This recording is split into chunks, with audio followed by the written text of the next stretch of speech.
16h30, Cyrielle Sarah Cohen. Bonjour à toutes et à tous et bienvenue sur Radio J. Ravi de vous présenter cette nouvelle émission aujourd'hui jusqu'à 16h30 avec mon invité, humoriste et acteur, proche de la team de Laurent Ruquier pendant longtemps, auteur de son premier roman L'enfant qui ne parlait plus, sorti en janvier dernier aux éditions Serre. Christophe Alévèque vient nous voir pour son seul en scène, Cher François, moi et François Mitterrand, au théâtre Rive Gauche. L'occasion bien évidemment de découvrir notre invité en direct live sur nos plateformes streaming, radioj.fr et sur Radio J. 15h, 16h30, Cyrielle Sarah Cohen. Radio J. Bonjour Christophe Alévèque. Bonjour.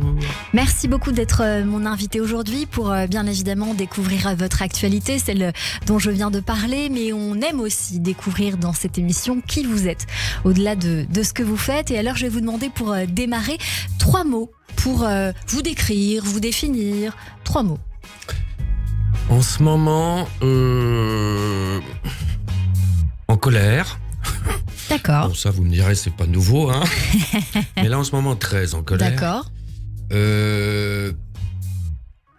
Malheureusement, comme beaucoup de gens, pas très optimistes. D'accord. Et puis, pour contrecarrer tout ça, je dirais volontaire. Volontaire.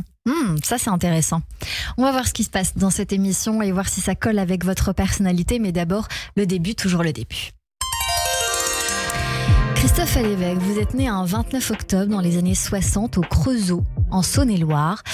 Votre père était instituteur, votre mère tenait un salon d'esthétique à Monceau-les-Mines, où vous faites, je crois savoir, vos études jusqu'en terminale. Aujourd'hui, quel genre d'enfance vous diriez que vous avez eu et surtout, dans quel cadre vous avez grandi? Alors, une enfance absolument tranquille. Le Monceau-les-Mines, c'est la petite ville de province. À l'époque, il y avait des mines, donc l'argent coulait à flot. Et j'ai vécu dans une famille très bienveillante, tolérante. Il y avait déjà à l'école, j'en parle parce que ça résonne évidemment aujourd'hui, bien sûr, beaucoup d'immigration à cause de la mine, à cause des industries. Et donc moi j'ai toujours été à l'école avec des Noirs, des Arabes, des Italiens, des Polonais, des Juifs, il y avait et je ne me rappelle pas d'un seul problème. C'est-à-dire que nous vivions, c'est les années 60, 70, on vivait tous ensemble. Moi, je me rappelle, mes potes, c'était... je ne me rappelle pas d'un seul problème d'intolérance, Bon, la situation économique aidait aussi beaucoup. On était dans une période de prospérité. Hein. Et oui. Voilà, l'argent, le manque d'argent rend mauvais. Le manque d'argent fait beaucoup de dégâts. Et quand je vois maintenant le communautarisme et le repli sur soi se développer, je suis assez nostalgique de cette période-là. Voilà, c'est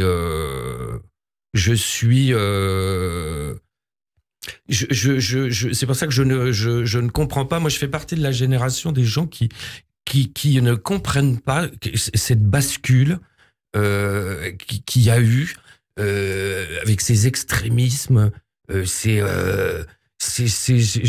J'avoue que c'est pour ça que je dis colère tout à l'heure, parce que moi j'ai été élevé dans la tolérance. Voilà. C'est vrai qu'il y a cette bascule qui est indéniable aujourd'hui. On la voit, on l'observe sur tous les plateaux télévision, on cherche à comprendre. Néanmoins, elle est là. Quel regard vous avez sur ce qui se passe en ce moment, Christophe Alévèque?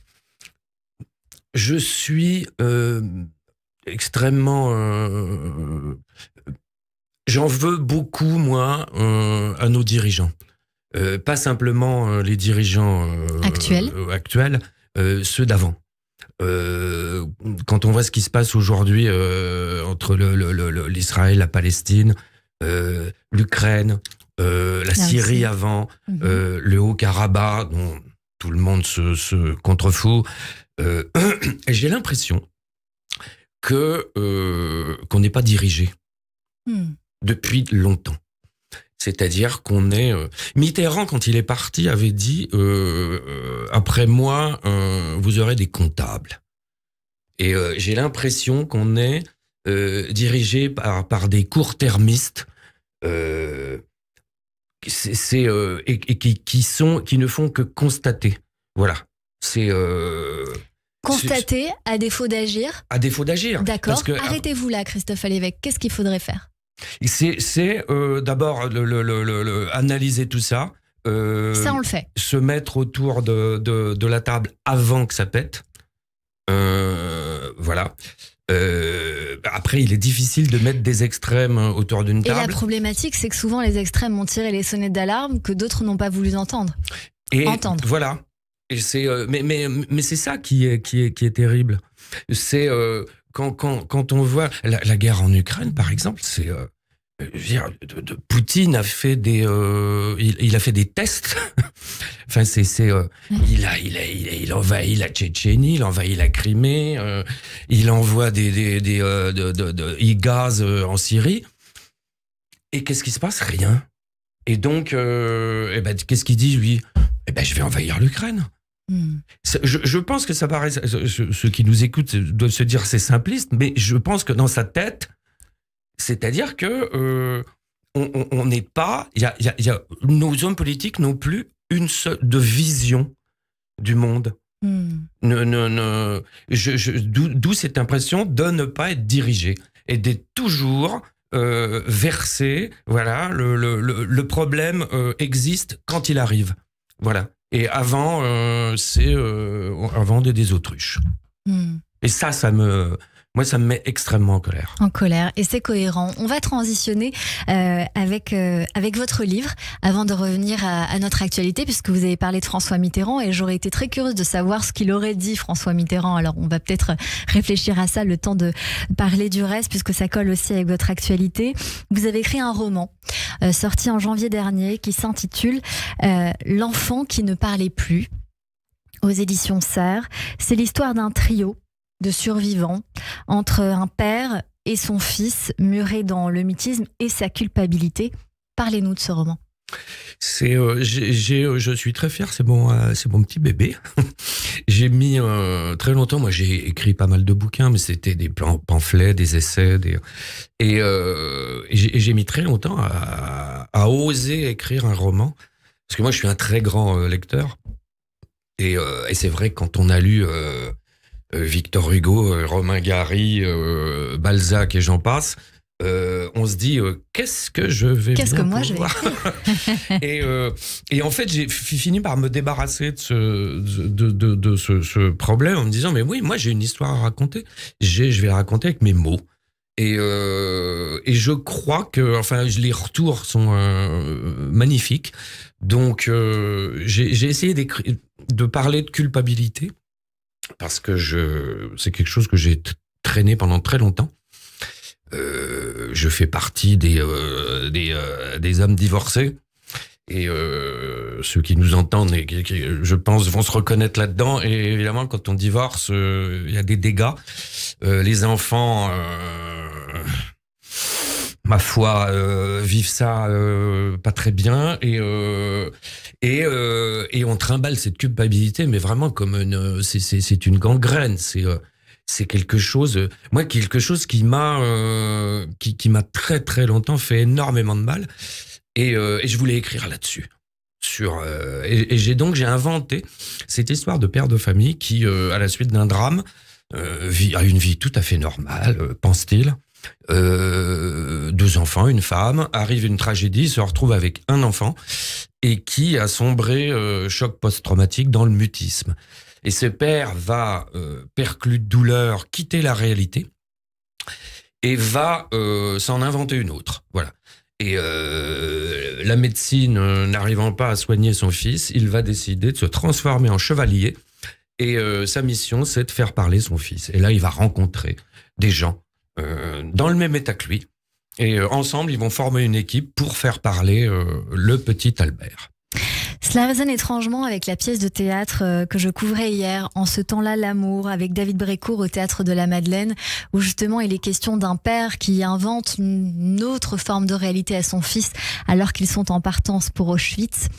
Donc ça me fait réagir et penser à cela.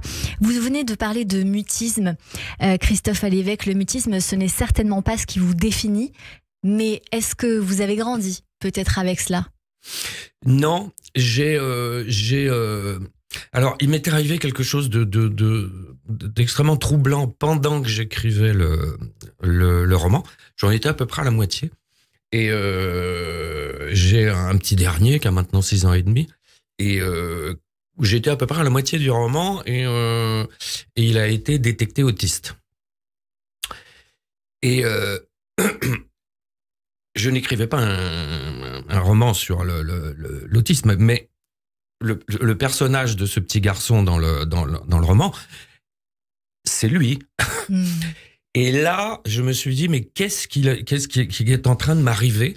Et j'ai fini par culpabiliser en me disant, c'est moi qui, en écrivant cette histoire, a provoqué c'est pour vous dire à quel point la culpabilité peut être. Bon, là, ma compagne m'a tout de suite remis en place et m'a dit, écoute, arrête tes conneries.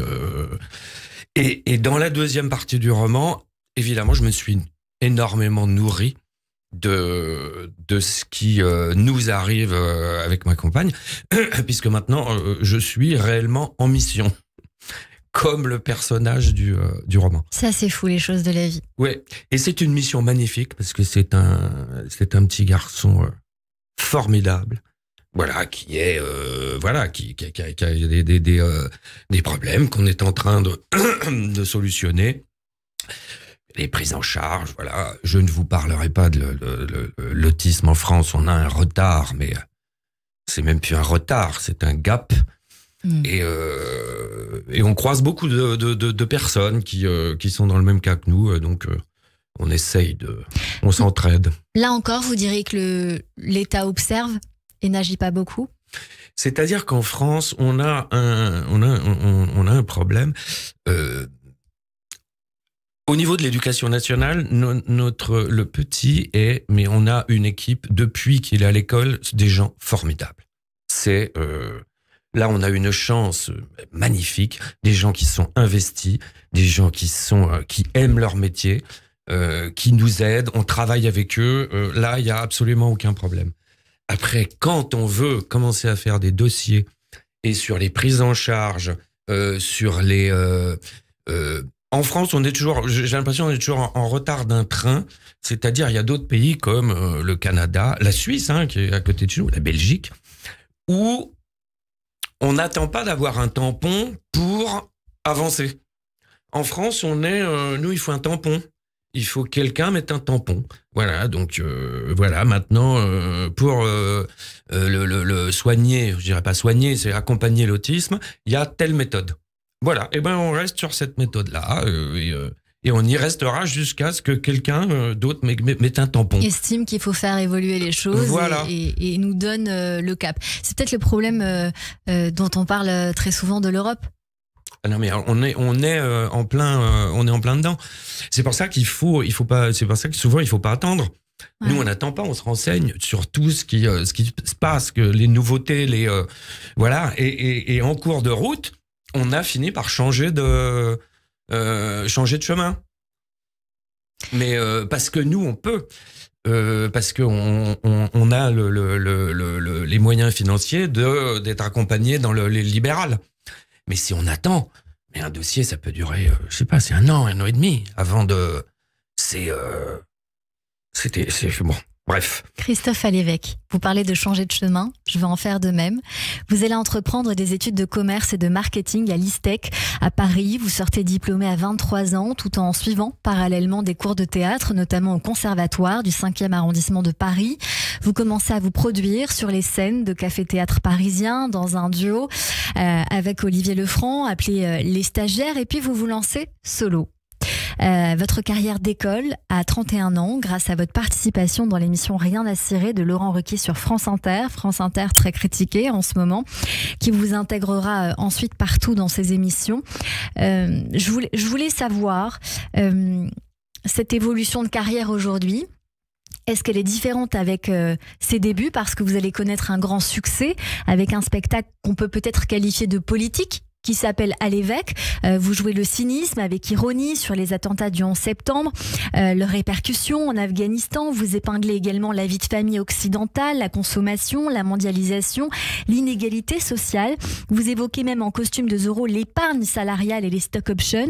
Est-ce que les propos de ce spectacle et peut-être votre vision pour la mémoire commune vue comme de gauche, et vous pourrez me contredire bien évidemment si je me trompe. Or, qu'est-ce que la gauche maintenant? Et c'est en ça que je veux l'évoquer avec vous. Est-ce que ces propos, est-ce que votre manière de penser, elle a évolué en même temps que le monde, parce que le monde ne nous attend pas, et est-ce que ce que vous pensiez avant pourrait se confronter dans le présent?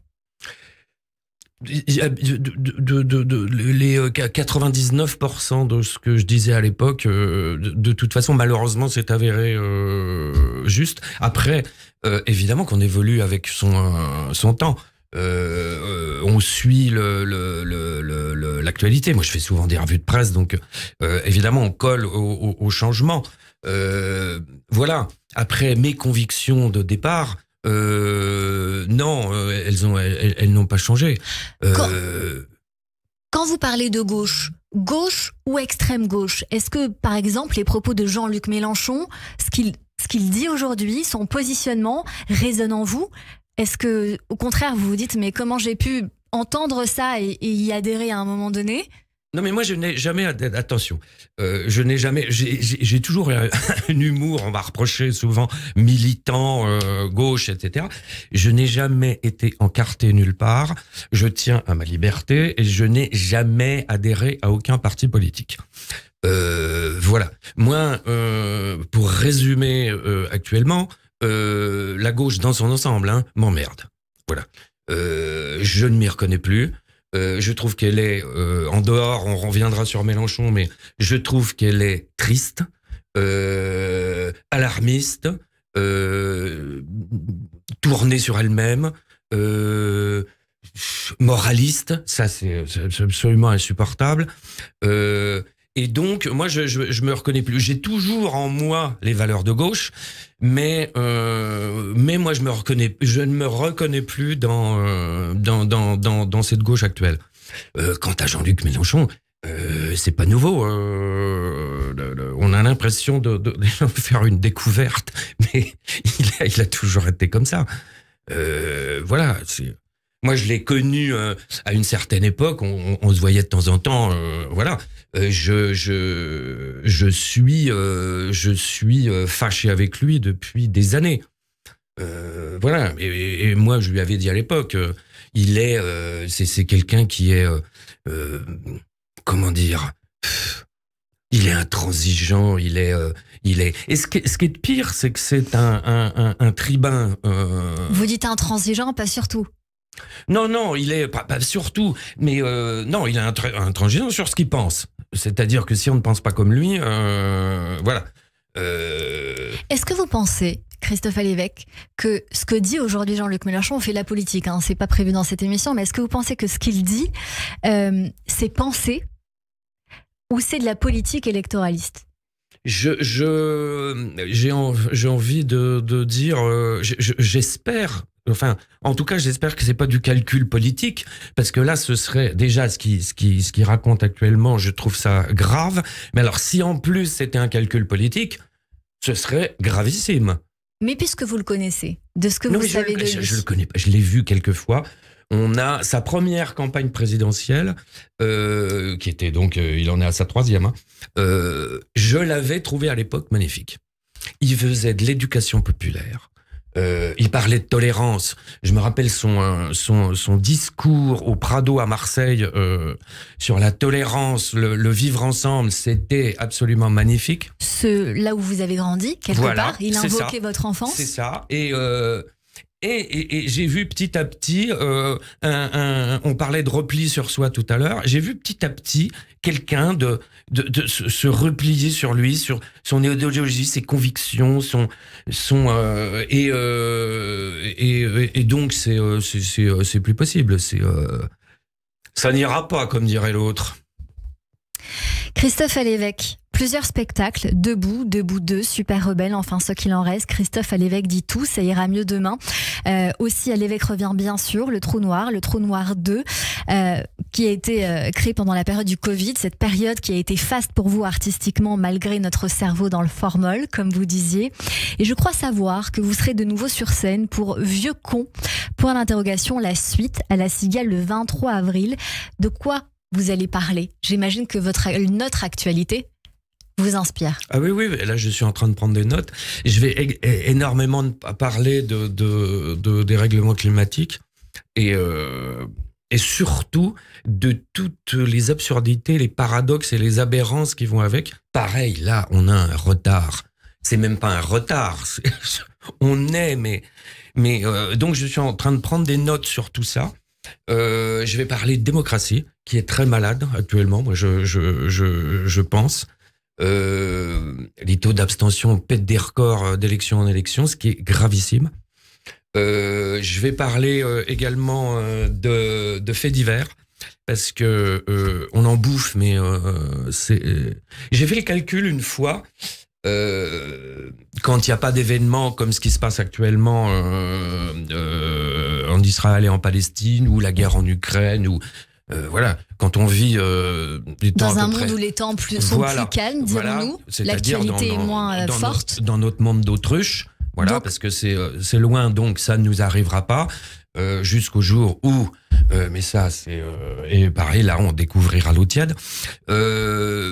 Les faits divers tiennent une part, mais gigantesque, dans les médias. J'avais fait le calcul une fois sur une semaine, je me suis fadé quand même une chaîne d'infos. C'était un tiers du temps d'antenne quand même. Est-ce que l'on pourrait dire de cette manière que l'on crée ce qu'on craint? Que le fait de trop parler de faits divers met des choses dans la tête des téléspectateurs, et que c'est ça que vous... C'est-à-dire qu'on est dans un monde, comment dire, voilà. Nous sommes l'empire du bien, hein, comme tout le monde le sait. Donc nous sommes parfaits, nous donnons des leçons, nous faisons la morale, machin, voilà. Et je pense que comme souvent on s'emmerde en fait. L'ennui crée. Il faut qu'il y ait du. Alors les faits divers sont quelque chose. D'abord, ça fait appel au cerveau reptilien. Donc voilà, un petit garçon a été sauvagement assassiné à tel endroit. Voilà, et là, tout d'un coup, tout le monde se dit. Mais c'est à côté de chez moi, ça aurait pu être mon fils. Voilà. Ensuite viennent le tueur est d'origine ou pas, etc. Et on vit là-dessus en fait.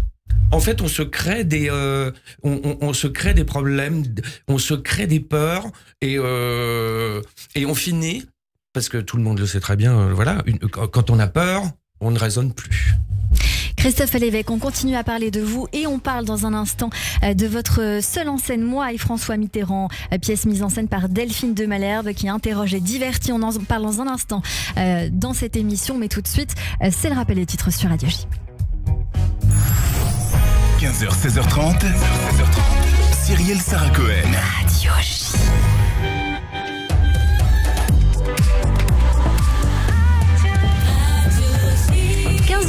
Sur Radio J, bonjour et bienvenue. Tout de suite, le rappel des titres avec Etanit Belaïch.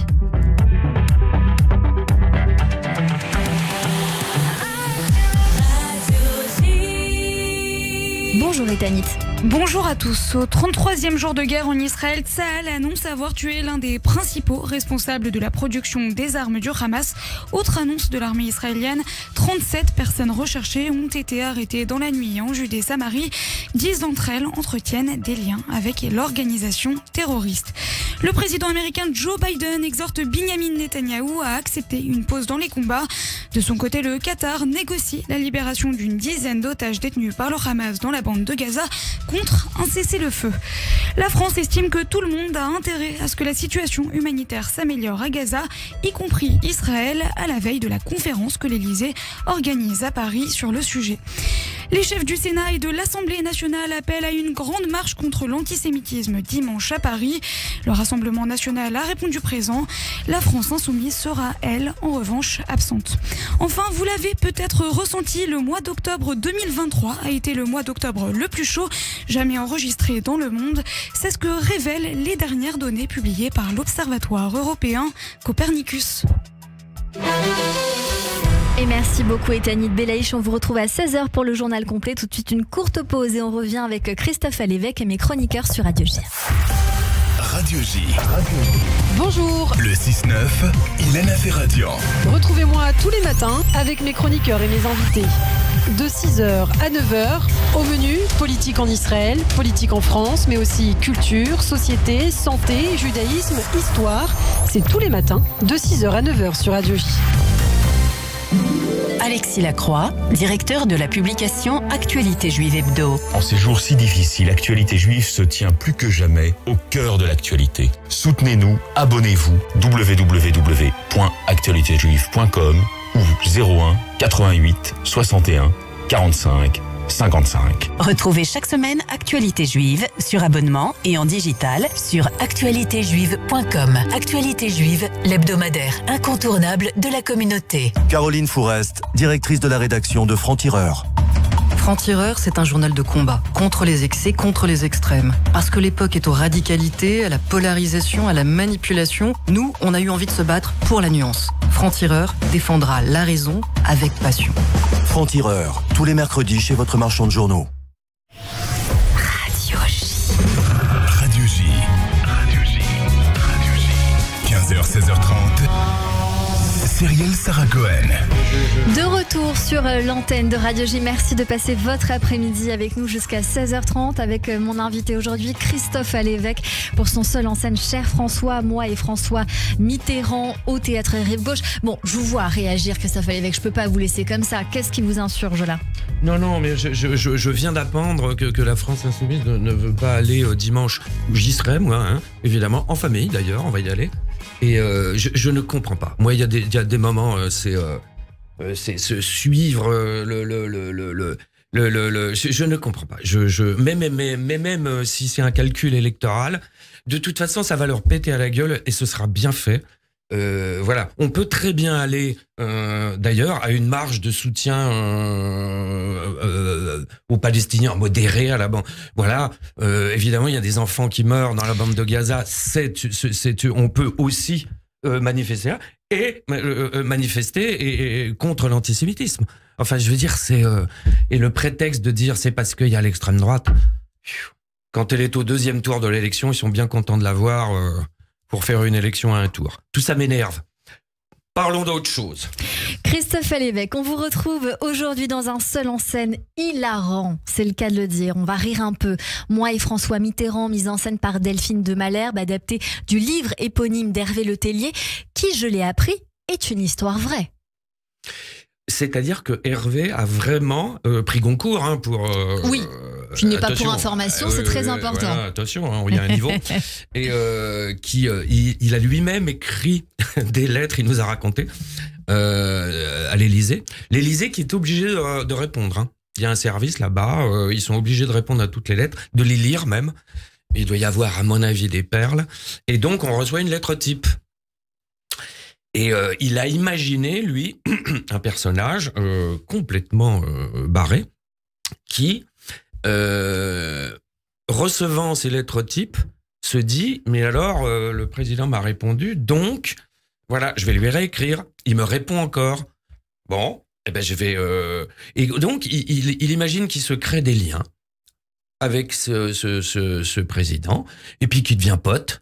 Il finit par les tutoyer dans les lettres. Et là où le Tellier est génial, c'est que dans la lecture des mêmes lettres, on lit autre chose. Alors, je me permets de vous dire qu'il y a l'écriture de Letellier, mais après, faut-il encore savoir le jouer ? Quand on vient vous voir et qu'on voit... Je préfère que ce soit toi qui le dise. Voilà, donc je vais me permettre de le faire puisque je suis venue vous voir. C'est formidable parce que on se dit au début, bon, ça va être redondant, on s'y attend. Et en fait, votre manière de jouer, elle est tellement différente à chaque fois, avec une nouvelle intention, ce qui est extrêmement dur parce qu'on est dans un comique de répétition.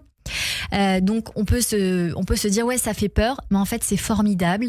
Le texte est très bien écrit, ce n'est pas trop appuyé sur les endroits attendus, donc du coup ça donne encore plus de relief que ce qu'on peut s'imaginer. On vous découvre sobre tout en retenue dans un costume, le costume d'Hervé, un personnage, bon on va le dire, un peu mytho, un peu mégalo. Oui, totalement, oui. Pathétique, très humain. Je sais que vous avez beaucoup de joie à jouer ce rôle. Oui, c'est jubilatoire, parce que c'est évidemment on est dans l'absurde, hein, on est dans le. Et puis je voudrais rajouter, écoute, merci d'avoir dit tout ça, je suis extrêmement flatté, et dire le titre, c'est moi et François Mitterrand. Évidemment, on fait tous les présidents de la République jusqu'au dernier, notre génie universel, notre comment dire, Dieu. Non, c'est plus que Jupiter. Il est tellement génial qu'on ne le comprend plus. Et donc, on va jusqu'à Macron. Voilà. Il y a des révélations dans la pièce qui sont absolument formidables. Je peux vous en donner une comme ça, avec joie, avec des preuves. Voilà, François Mitterrand est toujours vivant. Voilà. Je n'en dirai pas plus. Bande annonce. Depuis plus de 40 ans, que je conseille tous les présidents de la République avec lesquels j'ai, au fil du temps, lié des relations d'amitié, de camaraderie. Moi, avec 2 d'entre eux, j'ai estimé à juste titre, je crois, qu'il était temps de me départir de la discrétion dont j'ai fait preuve jusqu'à présent. J'ai conscience que les révélations que je vais faire risquent de faire l'effet d'une bombe, mais j'ai estimé que le sens républicain l'exigeait. Je ne peux pas tout révéler dans cette vidéo, mais je peux par exemple vous affirmer que François Mitterrand est toujours vivant. J'ai ici des preuves irréfutables. Preuves que je ne pourrais divulguer qu'à des oreilles discrètes et avisées. Sans compter les autres révélations concernant tous les autres présidents de la République qui pourraient faire trembler la République sur ses bases. Alors oui, c'est cela qu'on découvre sur scène. Ça me fait beaucoup rire de réentendre. Pour installer ce personnage, dès votre entrée sur scène, vous enlevez votre manteau, vous le posez sur le perroquet, puis vous le changez de place pour le remettre finalement à sa place initiale. Ensuite, vous rangez votre bureau présidentiel où l'on trouve notamment un mug à l'effigie de la reine Elisabeth. Vous déplacez les objets, les livres, vous les posez à nouveau au même endroit, comme le luminaire remis à chaque fois à sa place au millimètre près. Les rires fusent dans la salle et cela laisse clairement entendre ce qui nous attend, un personnage toqué et tatillon. Il est complètement barré. Il est surtout pathétique parce que on s'aperçoit que dans le texte, voilà, en fait lui il est dans sa tête. Il répète en fait une conférence qui pour lui évidemment va remettre en cause, va faire comme je le dis trembler la République. Enfin et il parle aussi de Madeleine. Madeleine qui est visiblement son amoureuse, mais qui voit moins depuis 1 an, 2 ans, 3 ans, 4 ans, 5 ans. Et puis petit à petit, on s'aperçoit qu'on se demande si elle a existé aussi, Madeleine. Ouais.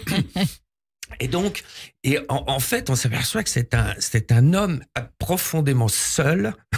C'est ça. Qui s'est inventé des amis. Il se trouve que ses amis à lui Eh ben, c'est Mitterrand, Chirac, Sarkozy, Hollande et Macron. C'est ça, et ça démarre alors 2 ans après l'élection de François Mitterrand. Ce personnage d'Hervé décide de lui écrire une carte postale d'Arcachon pour le féliciter. On est le 10 septembre 1983, et alors François lui répond. Il lui remercie de sa lettre, il lui assure que ses remarques recevraient toute l'attention qu'elles méritent et qu'elles seraient prises en considération dans les délais les plus brefs et s'assure de ses sentiments les meilleurs. C'est ça, la lettre type. Et lui, dans cette lettre type, c'est là où ça démarre. Il va raconter que ses remarques ont été prises en considération puisque l'année suivante, il est retourné à Arcachon et les huîtres étaient meilleures. Donc il a tout le temps la sensation d'être entendu finalement. Après, il va vendre des fenêtres à Jacques Chirac. Enfin, il va parler de Bernadette. Il fait des chansons aussi, il écrit des chansons. Ça, c'est un moment jubilatoire. J'aurais très envie de vous faire chanter. Non, parce que il faut on va le garder. Texte. Mais il envoie des chansons à Sarkozy pour Carla. Pour Carla, voilà. Enfin, après, il envoie un film à Hollande pour le passer à Julie. Enfin, c'est à jouer, franchement, mais c'est jubilatoire. Hein, mais honnêtement, je n'en doute pas. C'est en tout cas jubilatoire de venir vous voir.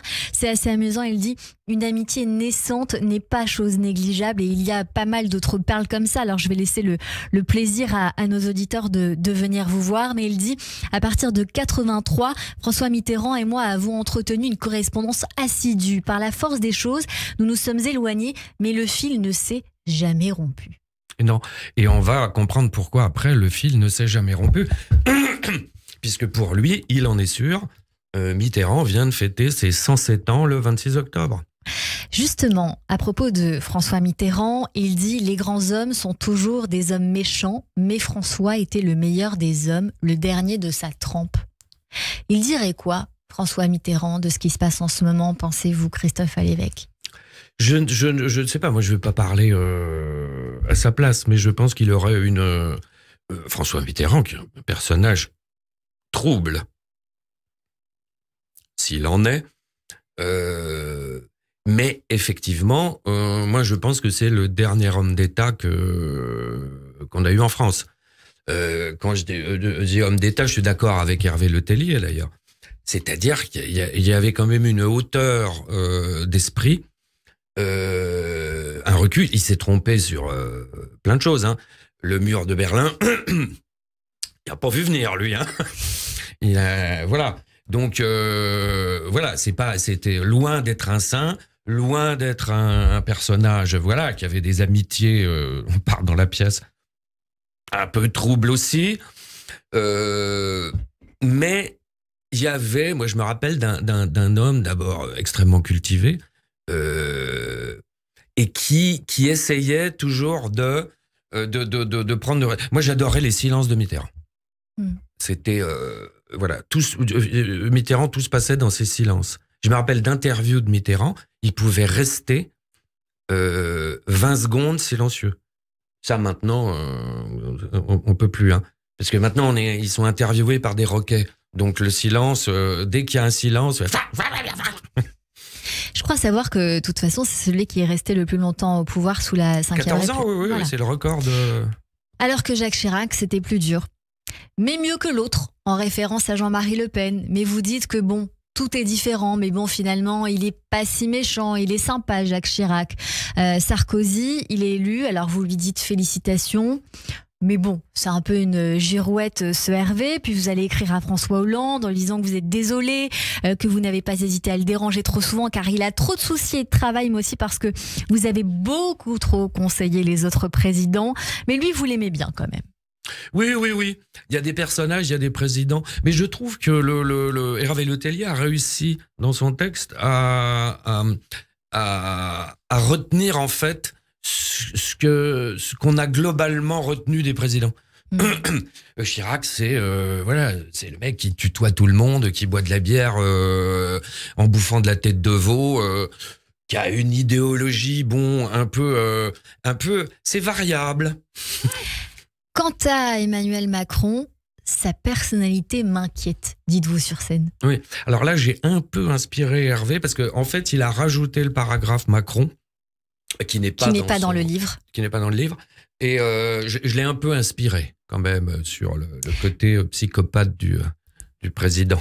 On n'en dira pas plus, mais je tiens à vous dire que je suis venue avec une psychologue qui était très intéressée par le profil dépeint d'Emmanuel Macron. Donc je laisse encore une fois le plaisir aux auditeurs de venir voir ce qui est dit sur scène dans Moi et François Mitterrand, mise en scène par Delphine de Malherbe avec brio. 1h10 au théâtre Rive Gauche. Je recommande chaudement de venir vous voir sur scène, Christophe Alévêque. En attendant, on va découvrir toute la culture que vous aimez ou qui pourrait vous plaire. Et je crois qu'on risque encore de parler de Mitterrand avec Christophe Barbier qui nous emmène au théâtre. Et mes acclamations, mon enthousiasme, viva notre bienfaiteur. Olé, olé, olé. Au théâtre.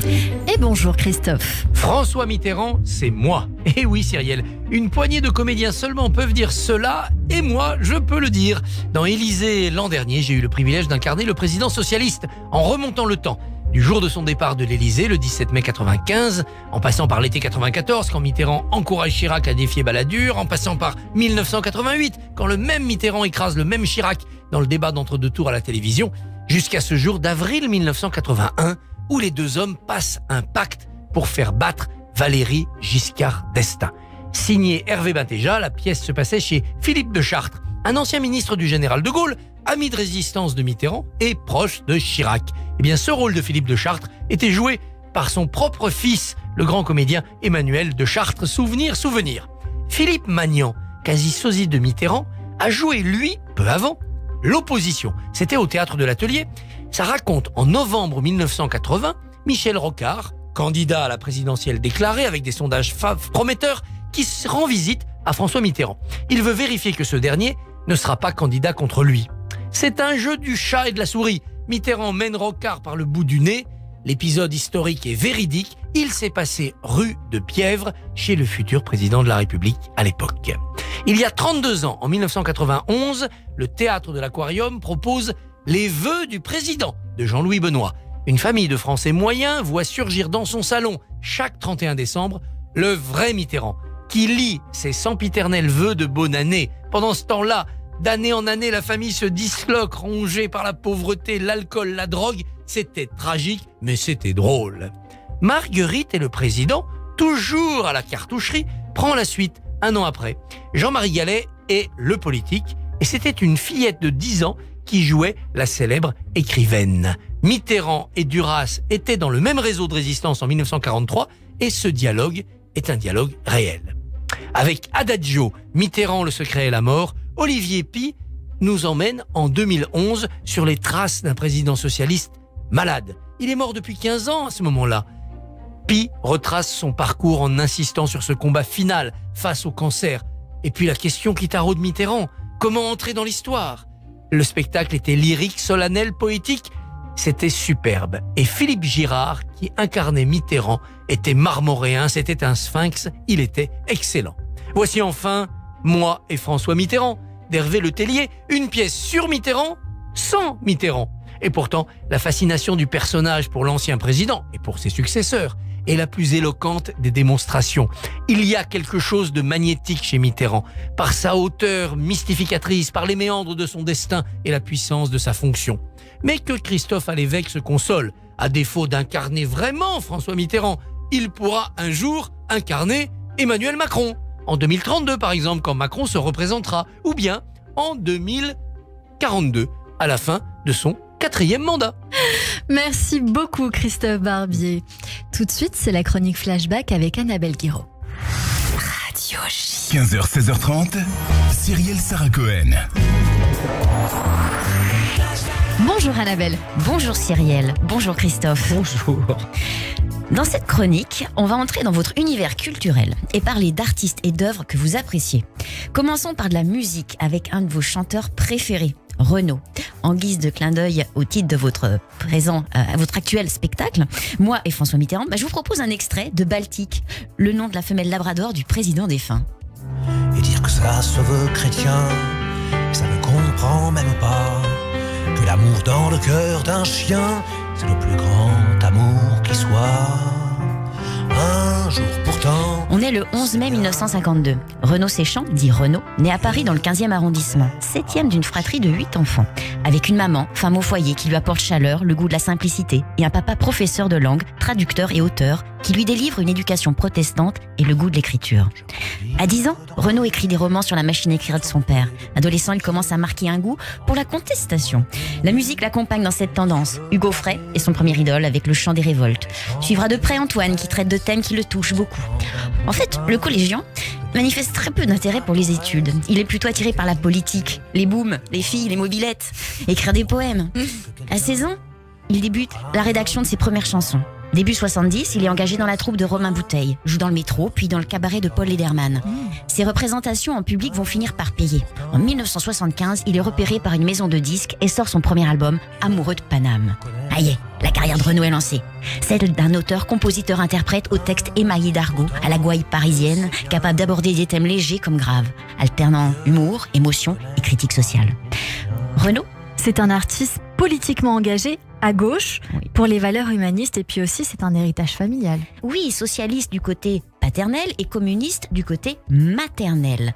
Quant à Mitterrand, Renaud a toujours assumé l'affection et sa fascination pour ce président de la République, auquel il envoyait chacun de ses disques. En 2002, Renaud lui rend un ultime hommage dans son album Boucan d'enfer avec la chanson Baltique. Baltique, c'est le prénom de la chienne labrador noire de feu François Mitterrand. Le 11 janvier 1996, le jour des funérailles privées du président, à Jarnac, Baltique fut obligé de rester sur le perron de l'église, tenu en laisse par Michel Charasse durant toute la cérémonie. Dans cette chanson, Renaud parle de la tristesse de cet animal qui a dû attendre dehors pendant tout l'enterrement de son maître. Et en arrière-plan, c'est aussi une critique de la société qui ne prend pas en compte les sentiments des animaux. Et on continue en musique avec toujours Renaud et Hyper Cacher. Oui, Hyper Cacher, une chanson-poème dédiée aux victimes de l'attaque terroriste et antisémite à l'Hyper Cacher de Port-de-Vincennes à Paris, le 9 janvier 2015, et qui aujourd'hui malheureusement fait écho à notre actualité. Extrait. Et dans le magasin Cacher, c'était l'enfer, c'était l'enfer. Mais quelle est cette époque immonde? Nous avons perdu l'essentiel avec de la peur. Nous sommes en 1985. Renaud chante Miss Maggie et ses paroles déclenchent une polémique qui lui valent des accusations d'antisémitisme. En 2007, Renaud fera un mea culpa, aura une tournure maladroite et ramènera les paroles en rajoutant l'adjectif juif à côté des peuples palestiniens et arméniens victimes de génocide. Et puis il y a 2015 et la vague d'attentats terroristes islamistes en France. Des événements qui vont inspirer l'artiste pour son 16e album éponyme sorti en 2016 avec notamment le titre Hyper Cacher qui va marquer sa réconciliation avec la communauté juive. Renaud y décrit les événements tragiques qui ont eu lieu dans le supermarché Cacher et rend hommage aux victimes. Depuis 2016, le chanteur déclare cultiver un véritable intérêt pour la culture juive, jusqu'à porter occasionnellement une étoile de David, alors qu'il est agnostique. Lors d'un interview, il précise qu'il a plein de copains juifs qui lui ont parlé d'Israël, de l'histoire du judaïsme. Et c'est à ce moment-là qu'il se rend compte qu'il a découvert trop tard la religion et la culture juive, pourtant gaie et pleine de bon sens.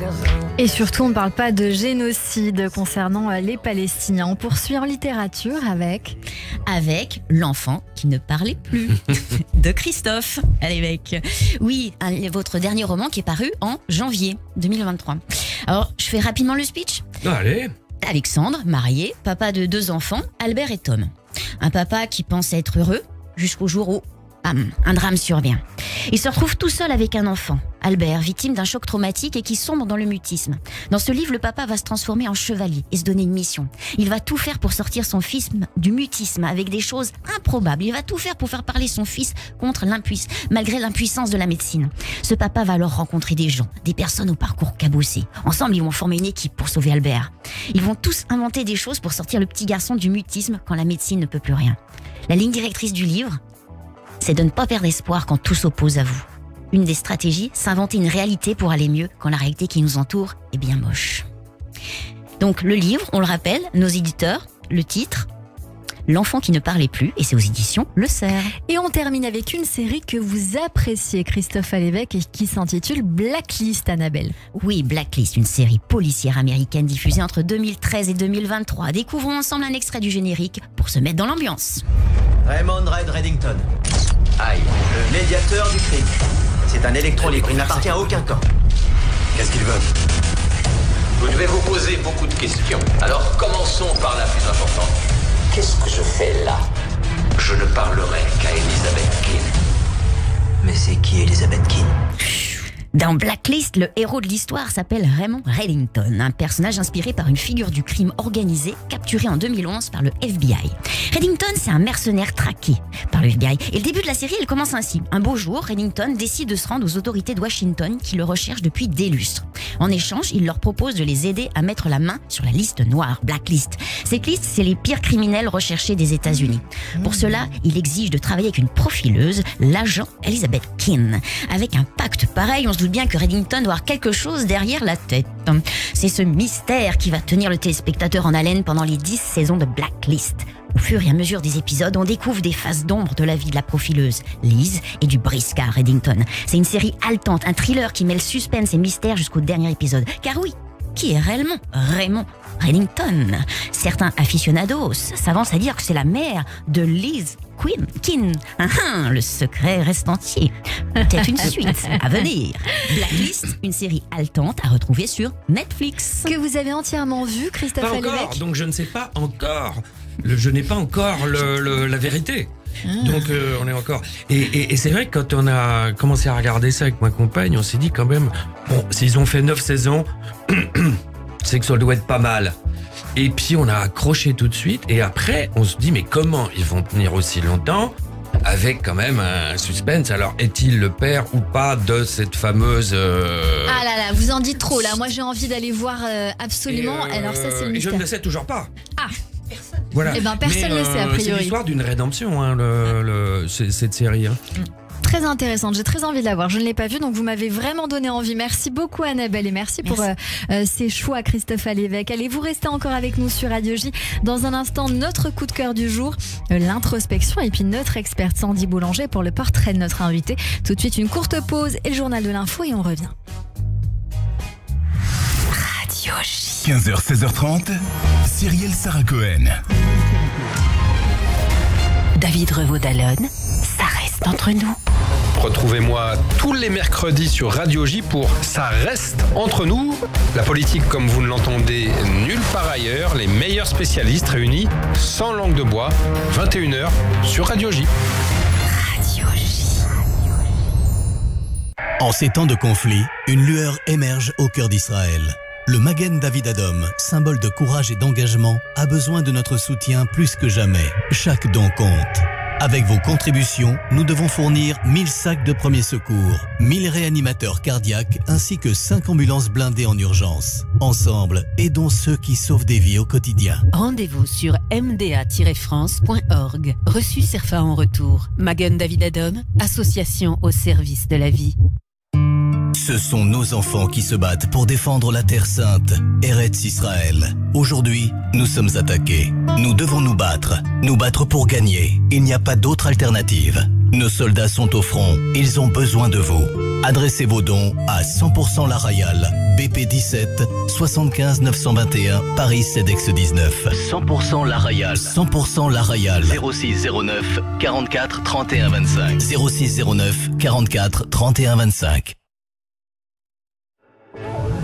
Radio J. Vous écoutez Radio J à Paris sur 94.8 en DAB+, et sur notre appli Radio J. Radio J. Radio J. 15h, 16h30, Cyrielle Sarah Cohen.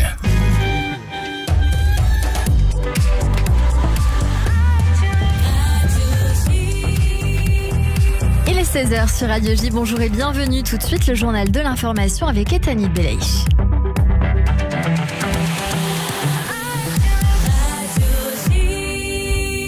Bonjour Ethanit. Bonjour à tous. Au 33e jour de guerre en Israël, Tsahal annonce avoir détruit 130 tunnels depuis le début de sa contre-offensive dans la bande de Gaza. Cela parallèlement à ces frappes aériennes contre le Hezbollah dans le sud du Liban. Les troupes israéliennes sont par ailleurs au cœur de Gazaville, a annoncé l'exécutif israélien. On fait le point sur la situation à Gaza avec notre correspondante en Israël, Pascal Zonshine. L'offensive terrestre à Gaza qui en est à son 12e jour. Plusieurs brigades sont engagées avec l'appui des engins du génie, des blindés, de l'aviation et plusieurs foyers simultanés contre les bastions du Hamas qui forment la ligne de défense extérieure et aussi des opérations à l'intérieur de la ville de Gaza. Et on a encore vu aujourd'hui des milliers de personnes à pied avec des drapeaux blancs passer à proximité de tanks de Tsahal. Ils étaient environ 2000 dimanche. Leur nombre a grimpé à 15 000 environ hier. Il en resterait encore autour de 200 000 dans le nord. À demain. Notre correspondante en Israël, Pascal Zonshine. Le président américain exhorte Binyamin Netanyahou à accepter une pause dans les combats. Joe Biden a demandé au premier ministre israélien lors d'un appel téléphonique d'accepter un cessez-le-feu de 3 jours pour permettre la libération des otages. De son côté, le Qatar discuterait avec le Hamas pour libérer 10 à 15 otages dans la perspective de cette pause de 3 jours. Une information confirmée par le chef de l'État américain en personne hier soir. Alors qu'un sommet humanitaire s'ouvre demain à Paris, l'Elysée assure que tout le monde a intérêt à ce que la situation humanitaire s'améliore à Gaza, y compris Israël. La conférence humanitaire de demain dans la capitale aura pour but de mobiliser tous les partenaires pour répondre aux besoins de la population de la bande de Gaza et de Judée-Samarie, a précisé un conseiller d'Emmanuel Macron. Notez toutefois qu'il n'y aura pas de déclaration commune à l'issue de la conférence pour ne pas tomber dans un débat interminable selon les termes du palais présidentiel. Le président du Sénat et la présidente de l'Assemblée nationale appellent à une grande marche contre l'antisémitisme dimanche à Paris. Le Rassemblement national a répondu présent à une participation jugée donc illégitime par le Parti socialiste qui se joindra toutefois à la marche. Le chef de file de la France insoumise, Jean-Luc Mélenchon, a lui dénoncé l'événement qu'il voit comme le rendez-vous des amis du soutien inconditionnel au massacre selon ses termes. Le porte-parole du gouvernement a de son côté annoncé la présence de la première ministre à la marche. On l'écoute. La première ministre participera à la manifestation. Chacun des membres du gouvernement aura la possibilité de se déterminer. Les modalités de participation précises seront affinées dans les heures qui viennent. Moi-même, j'ai pris un engagement auprès de la communauté juive grenobloise, parce que j'ai été député de la circonscription grenobloise, et donc je serai probablement à leur côté dimanche, mais je sais que beaucoup de mes collègues qui seront sur Paris pourront rester. Je pense que c'est aussi important de pouvoir manifester notre soutien en province. Olivier Véran, le porte-parole du gouvernement, aujourd'hui en conférence de presse après le Conseil des ministres. L'antisémitisme continue, lui, d'augmenter en France et le pays cumule désormais 3 ans d'actes antisémites en un mois. Une annonce faite par le ministre de l'Intérieur, Gérald Darmanin, cet après-midi à l'Assemblée nationale. On l'écoute. Il est évident que désormais, les 1159 actes antisémites relevés depuis le 7 octobre dernier correspondent à 3 fois plus d'événements antisémites que nul pour toute l'année 2022. Et désormais, c'est 7726 signalements qui ont été adressés à la plateforme Pharos, faisant naître encore aujourd'hui de nombreuses interpellations pour que la haine et les menaces sur Internet soient évidemment condamnées par la justice. Gérald Darmanin, le ministre de l'Intérieur à l'Assemblée nationale cet après-midi. Dans ce contexte, le président de la République Emmanuel Macron a promis d'être impitoyable face aux porteurs de haine. Enfin, Nicolas Sarkozy poursuit son chemin de croix judiciaire. Son procès en appel ainsi que celui de 12 autres prévenus sur le financement présumé illégal de la campagne présidentielle perdue en 2012 s'est ouvert ce matin devant la Cour d'appel de Paris. Il y a 2 ans, l'ex-chef de l'État avait été condamné à 1 an de prison ferme. Merci beaucoup Etanit Belaïch, on vous retrouve demain à partir de 14h. En attendant, c'est la suite de notre émission juste après la pause avec mon invité Christophe Alévèque sur Radio J. David Revaud-Dallon, ça reste entre nous. Retrouvez-moi tous les mercredis sur Radio J pour Ça reste entre nous. La politique comme vous ne l'entendez nulle part ailleurs. Les meilleurs spécialistes réunis sans langue de bois. 21h sur Radio J. Caroline Fourest, directrice de la rédaction de Franc-Tireur. Franc-Tireur, c'est un journal de combat contre les excès, contre les extrêmes. Parce que l'époque est aux radicalités, à la polarisation, à la manipulation. Nous, on a eu envie de se battre pour la nuance. Franc-Tireur défendra la raison avec passion. Franc-Tireur, tous les mercredis chez votre marchand de journaux.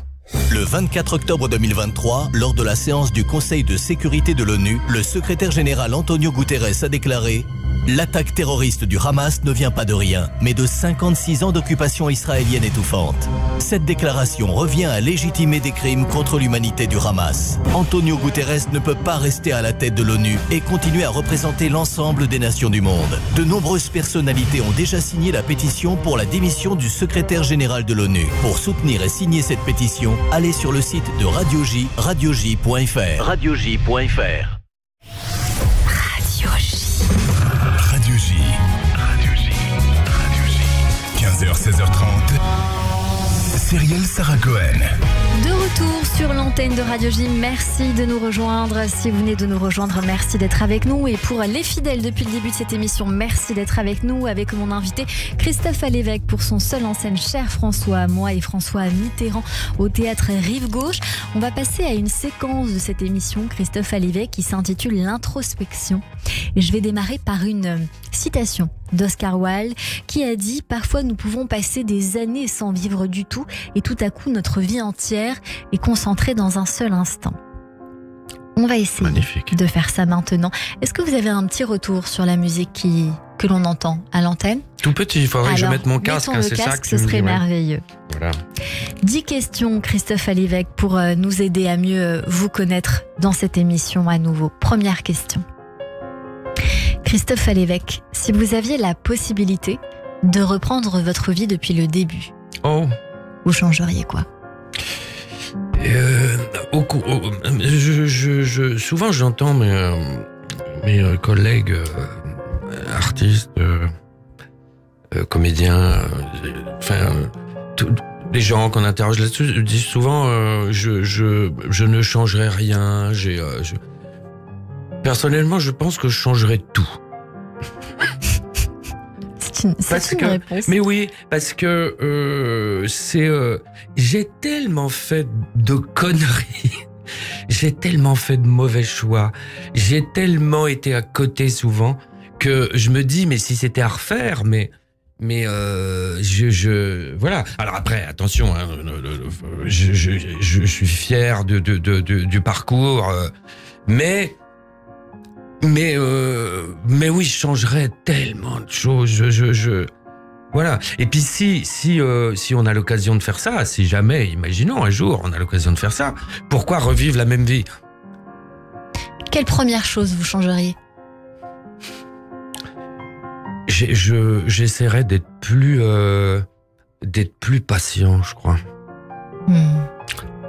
Le temps. Bon, ça c'est peut-être avec l'âge, mais je trouve qu'on vit une époque. J'ai l'impression qu'à notre époque, les secondes durent moins longtemps qu'avant. C'est-à-dire qu'on court après le temps. On en parlait en début d'émission. En fait, on est toujours en retard d'une guerre. On court après les choses. On ne les pense pas. On ne les réfléchit pas. On ne domine pas le sujet. On ne sait plus où l'avenir est devenu un concept. Donc, moi, il y a une chose que je ferais, c'est je prendrais mon temps. Christophe Alévêque, quel conseil donneriez-vous à un enfant pour réussir sa vie? D'écouter. D'écouter, c'est pas d'obéir, hein. D'écouter, d'avoir les oreilles grandes ouvertes, d'écouter les autres, de s'abreuver, puis d'être curieux. Il y a tellement de choses magnifiques, il y a tellement de beaux livres, de beaux films, de belles pièces, de belles personnes. Voilà. Donc oublions un peu les cons et les extrémistes et puis regardons ce qui est beau. Quel a été le plus bel âge de votre vie, Christophe Alévêque? Je dirais la trentaine. Pourquoi? Parce que j'étais en super forme. Je pouvais picoler comme un âne et j'avais pas mal à la tête le lendemain. Je bouffais et j'avais pas pris ce ventre. Et puis le matin, j'avais pas mal au dos quand je me levais. Quelle fut la plus grande erreur de votre vie, si jamais il y en a eu une, et comment vous l'avez potentiellement résolue?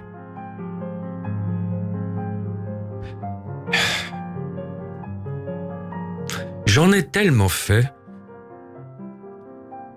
De grandes erreurs.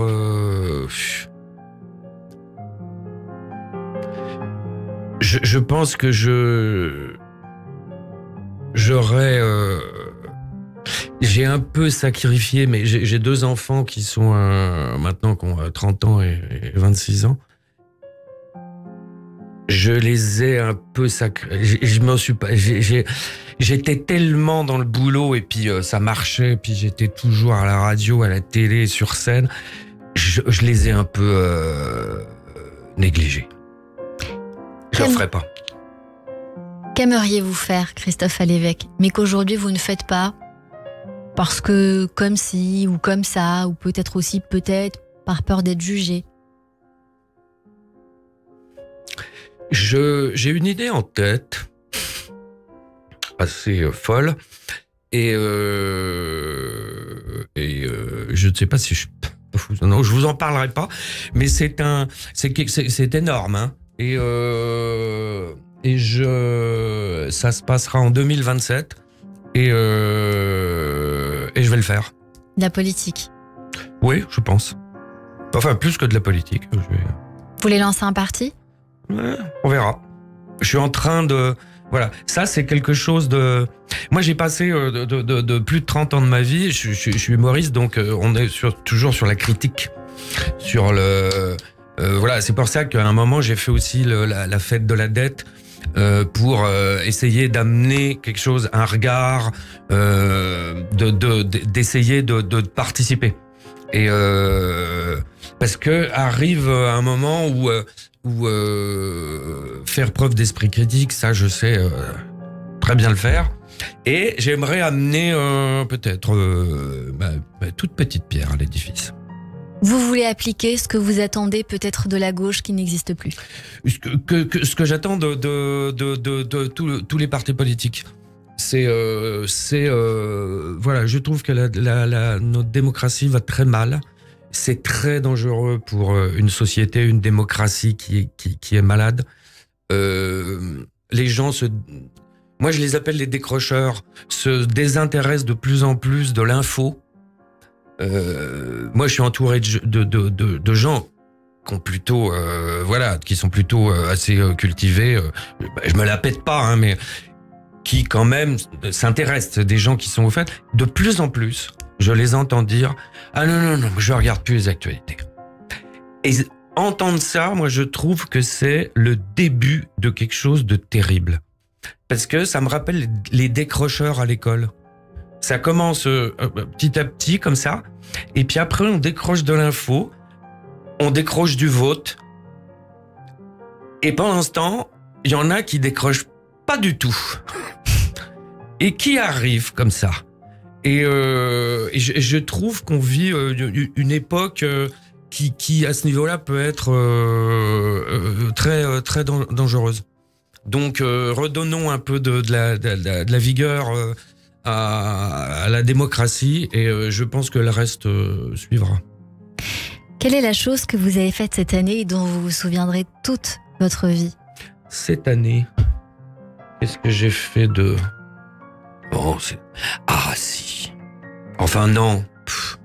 Mais je jouais, parce que j'entends le piano magnifique, et je jouais beaucoup de piano quand j'étais jeune, et ça m'a calmé d'ailleurs. Je pense que si j'avais pas attaqué le piano, j'aurais fini en prison. Et je me suis remis au piano. C'est une musique de Alors c'est très égoïste. Non, c'est une musique paraît... de Jérémy Ababou que je vous recommande chaudement, merveilleux artiste que nous avons reçu dans cette émission. Christophe Alévèque, si je vous parle d'amour aujourd'hui, cela résonne comme quoi? Quelque chose de souffrant ou de vivant? Je pense tout de suite à mon fils. Et non, c'est vivant, c'est vivant. Si vous pouviez changer une chose sur votre corps ou bien sur votre personnalité? Sur mon corps actuellement, beaucoup. Mais voilà, et puis ma personnalité, j'essaierai d'être plus Voilà, parce que je suis toujours passé un peu dans ce métier pour un peu un ours, quoi. Quelqu'un qui... voilà. Avec un grand cœur, quand même. Oui, mais il y a plein de gens qui pensent que je suis invivable. Et donc, j'essaierai de montrer que je suis plus vivable. C'est une transition qui n'était pas prévue, mais je la fais quand même. Christophe Alévèque, si vous étiez président de la République, quelle serait la première mesure que vous prendriez? Supprimer le poste de président de la République. Mais vraiment. Mais alors, vraiment. Je suis d'ailleurs en train d'y réfléchir. Et je n'arrive toujours pas à comprendre comment on peut donner autant de pouvoir à une seule personne. Alors, il y a des présidents qui n'en ont pas abusé. Le petit dernier, je trouve... Là, il est en train d'abîmer la démocratie, il est en train d'abîmer le poste. Enfin, il abîme tout. Et on devrait... Enfin, je veux dire, on parle sans arrêt de l'Assemblée nationale. On dit, oh, mais il n'y a plus de débat. Mais évidemment, il n'y a plus de débat. Il y a un président qui omnipotent, qui décide de tout. Donc déjà, ça, vraiment, redonner le pouvoir à l'Assemblée nationale. Voilà, alors là, on va me dire, oui, mais alors, il n'y aurait plus de majorité, tout le monde irait s'échapper. Non, tout le monde discuterait, et ça mettrait longtemps. La réforme des retraites, par exemple, et peut-être que les débats auraient duré 3 fois plus, qui, à mon avis, aurait été 3 fois mieux. Puisque ça, c'est pareil, on va le payer, la société va le payer après. Ah oui, c'est le cas de le dire. Mais c'est pas passé, cette réforme, dans l'opinion publique. Et un jour, on le paye. Tout ça se paye. À partir du moment où on vit dans une démocratie épanouie, où les gens ont, en tout cas, le sentiment d'avoir participé au débat et une loi importante, parce que c'est quand même est passé, on vit dans un pays, forcément, c'est plus serein. Forcément, c'est mieux. La fin de vie, ça mériterait un débat gigantesque, un référendum. Le nucléaire, choisir, ça mériterait un débat et un... voilà, c'est toutes ces choses-là que je ferai et quelques autres. On a quelques petites idées du programme. Qu'aimeriez-vous que les gens retiennent de vous, Christophe Alévèque, pour l'heure? Qu'il était beau, intelligent et modeste. Non, que je n'en ai absolument aucune idée. Que j'aimerais bien qu'ils retiennent qu'à un moment donné, je leur ai fait du bien. Je rappelle qu'on peut retrouver cette séquence en podcast sur le YouTube de Radio J, radioj.fr et sur toutes les plateformes d'écoute de l'émission. Tout de suite, c'est le portrait sur Radio J. Radio J. Radio J. Le portrait psychologique. Christophe Alévèque, on vous a entendu dans cette émission, c'est le moins qu'on puisse dire. Il y avait beaucoup de choses à dire. J'ai pris beaucoup, moi, de plaisir à échanger avec vous, à vous écouter, avec des choses qui n'étaient pas prévues. Et c'est ça qui est préférable et souhaité dans cette émission. Et il y a quelqu'un d'autre qui vous a écouté également, qui est à votre droite, qui s'appelle Sandy Boulanger.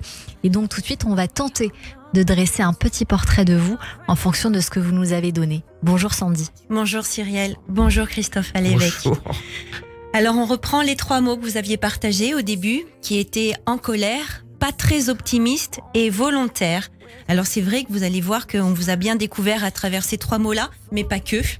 Et merci pour tout ce que vous avez partagé et ouvert de vous ici. On reprend la base, le début, le commencement propre à Cyrielle. Vous avez grandi dans une période prospère, de tolérance, fraternelle aussi, avez-vous dit. Et puis vous êtes en colère contre les dirigeants, mais ceux d'avant. Cet avant qui marque un point de bascule, avez-vous dit, avec la situation actuelle. Vous sentez que nous manquons de dirigeants depuis plusieurs décennies, de vision, d'anticipation. Vous n'êtes effectivement plus très optimiste à travers ces mots-là. Et puis, il y a ce livre, aujourd'hui, comme un bébé, avez-vous dit, une autorisation, délivrée de culpabilité, d'écrire et puis surtout d'en être heureux quand même. Ah oui. La culpabilité est une gangrène, avez-vous dit. Il fallait l'extraire par l'écriture, digérer le chagrin, les séparations, les deuils. Vous vous rapprochez du livre de l'écrivain espagnol Jorge Semprún, avec l'écriture ou la vie. Parfois, c'est pas seulement dans ces termes-là que ça se pose, c'est la voie du milieu qu'on trouve. Ce bébé, ce livre, on se dit que la fiction thérapeutique épouse vos réalités quand même, bien plus que ce que vous ne l'aviez imaginé. Alors volontaire, vous l'êtes dans vos actes, dans vos paroles, dans vos curiosités pour ne plus attendre, pour ne pas subir. Vous avez parlé d'autisme. Vous savez, ces artistes atypiques qui initient autant qu'ils chamboulent la vie de ceux qui ont la lourde chance de les aimer. Ça aussi, ça donne envie d'être volontaire. On entend et on sent beaucoup d'énergie en vous, Christophe. Vous parlez parfois vite, vous bougez sur votre chaise avec une verve caustique, sincère, tantôt les bras croisés et les sourcils froncés, tantôt les bras ouverts et les sourcils relevés. Vous remerciez les paroles valorisantes de Cyrielle au sujet de la pièce que vous jouez en ce moment. Christophe, vous savez recevoir les paroles valorisantes. Et ça, c'est pas rien quand même dans une vie d'être humain. Oui, c'est vrai. Je ne pouvais pas ne pas le noter, bravo. Je me dis que vous avez acquis la transformation des épreuves de vie en allègement de l'armure de mécanismes de défense. Vous êtes en colère, oui. Et aussi, vous avez de la place pour le jubilatoire. C'est un mot que vous avez répété plusieurs fois. Une gamme émotionnelle vaste qui dénote en fait du boulot que vous avez fait sur vous, Christophe, de quelque façon que ce soit. Alors bien sûr, vous changeriez tout dans votre vie, avez-vous dit, parce que vous êtes curieux, je crois quand même aussi. Et puis aussi, vous avez avoué, confessé, qui est un mot très rigolo, avoir fait beaucoup d'erreurs. Donc vous auriez l'opportunité d'en faire de nouvelles erreurs, de nouveaux mauvais choix, pour ne plus courir après, mais prendre le temps. Je crois que c'est quelque chose que vous avez vraiment à cœur aujourd'hui. Et votre situation de vie vous l'amène aussi. On oublie les cons, hein, bien sûr, Christophe. Et puis on regarde ensemble ce qui est bon. Ça, c'était un peu aussi comme une synthèse de tout ce que vous avez partagé. Alors la critique, c'est bien. Mais maintenant, vous avez envie d'amener votre petite pierre à l'édifice. C'est bon, ça, maintenant aussi, pour vous. Vous passez du bien ou du bon. Vous nous avez dit que vous aimeriez bien aussi qu'on ait pu voir l'être pas seulement rude et difficile à vivre, mais peut-être aussi cette belle personne sensible et complexe que vous êtes, que vous avez toujours été. Cette sensibilité humaniste, justement, elle est engagée, enragée parfois, mais par l'inaction et l'injustice, ou la médiocrité, peut-être. Alors j'ai envie de dire aussi que du coup dans ce tempérament, cette personnalité, il y a quelque chose de très volontaire pour pousser les lentes avancées de la société. Christophe, en fait, c'est une chance décapante de vous avoir dans l'humanité. Merci beaucoup. Merci à vous. Je suis très touché. Très non, on y est. Oui. Je ne sais pas quoi dire, je reste... Ouais. Merci beaucoup Sandy Boulanger, qui est notre thérapeute sur l'antenne de Radio J. Eh bien, merci beaucoup. Je pense qu'il nous en faudrait beaucoup. Il nous en faudrait au gouvernement. Mais c'est vrai, moi, je pense, ça fera partie de mon programme, je pense qu'on a besoin des gens atypiques qui sont dans un autre cercle de pensée. Parce que nous, on tourne en rond. Hein, on va finir par s'attraper la queue. Et on a besoin, je pense, énormément dans notre époque de psychiatres, de psychologues. Je pense qu'il faut... on fait trop d'analyse politique et sociale des choses. Il faut le mental et le moral, maintenant, on les a trop négligés. D'où, et là j'en reviens au temps, prenons le temps. Prenons le temps de penser, de ne rien faire. Voilà. Et je pense que c'est dans cette période-là qu'il se passera énormément de choses. Mais là, il faut qu'on appuie sur la pédale de frein. Est-ce qu'on en est capable? Grande question, mais beau programme. Merci Christophe Alévèque. Merci à vous. Radio J. 15h, 16h30, Cyrielle Sarah Cohen. Et on a pris le temps avec vous dans cette émission. Christophe Alévèque, vous êtes venu nous voir pour votre seul en scène, moi et François Mitterrand, au théâtre Rive Gauche. Vous serez le 23 avril prochain sur scène. À la Cigale. À la Cigale, alors là ça va péter, hein, je vous le dis tout de suite, ça va. Ah non, ça va être déchaîné, je vais être déchaîné. Là, je suis en train de tout emmagasiner. Ça va sortir le 23 avril, là, ça va faire mal. Hein. Et on l'attend avec impatience. Merci beaucoup d'avoir été notre invité, Christophe Alévèque, sur l'antenne de Radio J. Notez que vous pouvez réécouter nos invités, nos chroniqueurs, nos rubriques en podcast sur le site officiel de Radio J, radioj.fr, YouTube et toutes les plateformes de streaming. Merci à la réalisation à Benjamin Arnaud. Merci à toutes et à tous de nous avoir suivis. On se donne rendez-vous demain dès 15h avec une émission tout à fait différente. Et dans l'actualité, je recevrai Mona Jafarian, présidente de l'association Femmes Azadi. Nous parlerons de l'Iran, notamment sur l'antenne de Radio J. À demain et belle journée à tous. Toi, tes tranches magiques, ton air idyllique. Et je vous laisse avec le coup de cœur du jour, Do Not Do, avec cette chanson en lunettes du style. Ils auront l'occasion de venir nous voir très bientôt sur l'antenne de Radio J.